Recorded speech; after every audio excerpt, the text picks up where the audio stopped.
વડોદરા શહેરમાં વરસાદ રોકાયાને 48 કલાક થઈ ગયા છે, પણ હજી પણ પાણી ઓસરવાનું નામ નથી લઈ રહ્યા। ક્યાંક ક્યાંક તો કમરસમાં પાણી ભરાયા છે। દર ચોમાસે આવા જ બેહાલ વડોદરાના થઈ જાય છે। પણ આજથી 150 વર્ષ પહેલા જ્યારે વડોદરાના આદ્ય સ્થાપક મહારાજા સયાજીરાવ ગાયકવાડે તેની સ્થાપના કરી, એ વખતે એવી વ્યવસ્થા કરી હતી કે ગમે એટલો વરસાદ પડે પાણી શહેરની બહાર નીકળી જતું। પણ આજના આધુનિક સમયમાં આધુનિક તંત્ર કહેવાતી આધુનિક ટેકનોલોજીનો ઉપયોગ કરીને પણ આ પાણી બહાર નથી ફેંકી શકતું અને તંત્રના પાપે વડોદરાવાસીઓ ડૂબવા મજબૂર બને છે। વડોદરામાં પૂર કેમ આવે છે? વડોદરાવાસીઓને ડૂબાડીને કોણ મારે છે? કોના પાપે વડોદરાના હાલ થયા બેહાલ? સંસ્કારી નગરી તરીકે ઓળખાતું વડોદરા શહેર ગુજરાતના સ્માર્ટ સિટીઝમાંનું એક છે, પરંતુ ચોમાસામાં આ સ્માર્ટ સિટી લોકોને ડૂબાડી મારે છે। વડોદરા શહેર નજીવા વરસાદમાં જળબંબાકાર બની જાય છે। વરસાદ રોકાયાના કલાકો બાદ પણ વડોદરા શહેરમાંથી વરસાદી પાણી ઓસરતા નથી। આજે ત્રીજા દિવસે પણ વડોદરાના સોમા તળાવ પાસેની સોસાયટીમાં વરસાદી પાણી ભરાયેલા જોવા મળી રહ્યા છે। જે વરસાદ જે પડ્યો ને એને બપોર પછી જે પાણી ભર્યું ને, હા, અમને જાણ બી નહીં થઈ કે પાણી આવે છે। 10-15 મિનિટમાં પાણી કમર સુધી આવી ગયું। અમને ચાન્સ નહીં મળ્યો કે કંઈ અમારું સામાન કંઈ મૂકે કે અમે કઈ જઈએ। હા, એટલી પરિસ્થિતિ લગભગ મેં અહીંયા 20 વર્ષથી રહું છું, પણ આ દર વર્ષ આજની આ જ પરિસ્થિતિ છે। વડોદરામાં વરસાદી જમાવડાથી હેરાન પરેશાન થયેલા લોકો તંત્રની રાહ જોયા વગર ખુદ મેદાનમાં ઉતર્યા છે। આજે ત્રીજા દિવસે પણ પાલિકાના કર્મચારીઓ સાફ સફાઈ માટે ન આવતા રહીશોએ જહેમત ઉઠાવી। રહીશોએ જાતે ગટરમાં સળિયા નાખી સાફ સફાઈ કરી અને પાણીનો નિકાલ કર્યો। જોવા પણ નહીં આવ્યું। 3 દિવસે આજે પાણી ગયું છે ને મેં પ્રેગ્નેન્ટ છું, તોય અમારે જાતે જ કરવું પડે છે। બેના ગટરના ઢાંકણો ખુલ્લા છે, કેમ બંધ નથી કરવા આવ્યા હજી કોઈ જોવા પણ નહીં આવ્યું। રાત્રે જાતે બધાએ સળિયા માર્યા ને કેટલું એ કરતા થોડું થોડું પાણી ગયું છે। એટલે કોર્પોરેશન વાળા નતા અહીંયા? કોઈ જ નથી આવ્યું, કોઈ જ નથી આવ્યું, કોઈ જ નથી આવ્યું। આ ગટરો બધી ફૂલ છે, પાણી જતું નથી। સાફ કરાવો। 3 દિવસથી અમે પાણી છે। વડોદરામાં વરસાદી પાણીના નિકાલની વ્યવસ્થા આખી ખાડે ગઈ હોય તેવું લાગી રહ્યું છે। તેમાં તંત્ર મુશ્કેલી ઓછી કરવાને બદલે વધારતું હોય તેવું લાગે છે।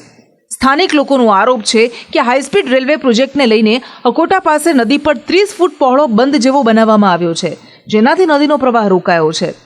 બાંધ ટાઈપ બનાવેલું છે એમણે, એટલે ત્યાંનું પેલું સિટીનું જે પાણી આવ્યું સામદ્રીમાં એ પાણી બધું રોકાઈ જાય ત્યાં, ને આ લોકોનું કામ ચાલ્યા કરે। તો એ લોકોએ કોઈ ડાયવર્ઝન બી નથી આપેલું પાણીને કે એ બાજુથી નીકળી જાય। એ લોકોએ કાયદેસરનું એક બાંધ જ બનાવી દીધેલું નાનું, એના માટે બધું પાણી અહીંયા રોકાઈ ગયું ને કાલે આપણા વડોદરાવાસીઓ દુઃખી થયા છે એમાં। વડોદરામાં વરસાદ રોકાયો છે એટલે એવું નથી કે આફત ટળી ગઈ। વડોદરામાં ઉપરવાસના પાણી આવતા આજવા સરોવરના 62 દરવાજા ખોલી પાણી છોડવામાં આવી રહ્યું છે। વડોદરામાં ચોમાસાની સિઝન આવે એટલે લોકોને એક જ ચિંતા થાય કે વરસાદ પડશે તો શહેર ડૂબી જશે। વડોદરાવાસીઓ માટે નજીવો વરસાદ પણ કહેર બની શકે છે, જીવલેણ બની શકે છે। વડોદરાને ડૂબાડવાનું પાપ મેઘરાજા નથી કરતા, પણ આ પાપી તંત્ર કરે છે। વડોદરા શહેરના આદ્ય સ્થાનક સયાજીરાવ ગાયકવાડે આ શહેર વિકસાવ્યું ત્યારે પૂર માટેની ખાસ કાળજી રાખી હતી।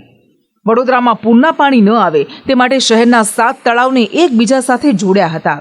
એક જમાનામાં સર સયાજીરાવ ગાયકવાડે એવી યોજના કરેલી હતી કે ઉપરવાસમાં જ્યારે વરસાદ પડે તો ઉપરવાસમાં વરસાદ પડવાથી પ્રતાપ સરોવર ભરાતું, પ્રતાપ સરોવરમાંથી પાણી આવતું આજવા સરોવરમાં।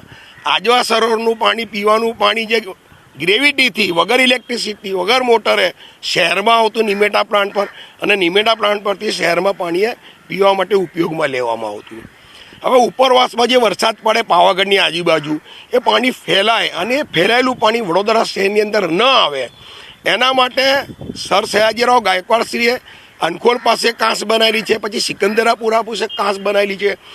એ સિકંદરાપુરા પાસેની જે કાંસ છે એમાંથી પાણી ઉપરનું પાણી એ કાંસમાં આવે, એ પાણી સીધું તમારે કેલનપુર થઈને ઢાઢર નદીમાં જાય। હવે એ દરમિયાનની અંદર જે સિકંદરાપુરા કાંસ જે હતી તે જો એ ઓવરફ્લો થાય તો હાઈવેથી પાણી શહેરમાં ન આવે, એટલે દરજીપુરાવાળી કાંસ હતી એ કાંસમાં પાણી જાય, અને એ કાંસ બી પાછી રોડ ક્રોસ કરીને ઢાઢરમાં જાય। આવી સર સયાજીરાવ ગાયકવાડશ્રીએ યોજના બનાવેલી। પાણી છોડવા માટે તળાવમાં દરવાજા પણ બનાવવામાં આવ્યા હતા, જો કે હાલ આખી સિસ્ટમ વડોદરા મહાનગરપાલિકાએ નષ્ટ કરી દીધી। વડોદરા શહેરમાં પ્રતિવર્ષ વરસાદી પાણીનો ભરાવો થાય છે, જે પાણી ભરાતા વાહન વ્યવહાર ખોરવાઈ જાય છે, નાગરિકોને હાડ મારવી વેઠવી પડે છે, 2-3 દિવસ સુધી પાણી વિસ્તારમાંથી નહીં નીકળતા. તળાવના બ્યુટિફિકેશન તો કરાયા, પણ સાથે સાથે જે કાંસોના માર્ગો હતા એ માર્ગો બંધ થઈ ગયા, જેના પગલે તળાવો ખાલીખમ હતા અને રોડ પર પાણી ભરાવાના ચાલુ થયા હતા. જો સત્તાધીશો રોડ પરના પાણી ભરાતા બંધ કરવા હોય તો તાત્કાલિક ધોરણે ફેરથી આ રીતની ઇન્ટરનલ લિંકઅપ સિસ્ટમ ચાલુ કરવી જોઈએ, જેથી કરીને તળાવમાં પાણી આવે ને બહાર રોડ પર પાણી ના ભરાય. જેનો જીવતો જાગતો પુરાવો સર સયાજીરાવ ગાયકવાડના શાસનમાં જોવા મળે છે અને તળાવની અંદર આજે પણ દરવાજા યથાવત સ્થિતિમાં જોવા મળે છે. તળાવને જોડતા કાંસ પરના દબાણથી પાણી ઊંધા વહેવા લાગ્યા છે. વડોદરાને આ મુશ્કેલીમાંથી ઉગારવા પૂર્વ કાઉન્સિલર વિજય પવારે આ સિસ્ટમ ફરી સુવ્યવસ્થિત કરવાની માંગ કરી છે. આટલી સારી વ્યવસ્થા હોવા છતાં પણ તેનો ઉપયોગ નથી થઈ શકતો અને વડોદરા શહેરને ડૂબવા મજબૂર બનવું પડે છે. પાલિકાના શાસકો કાગળ પર ઘોડા દોડાવીને સંતોષ માણે છે, જ્યારે જનતા તંત્રના પાપે મરવા માટે મજબૂર બને છે. બ્યુરો રિપોર્ટ, સંદેશ ન્યૂઝ.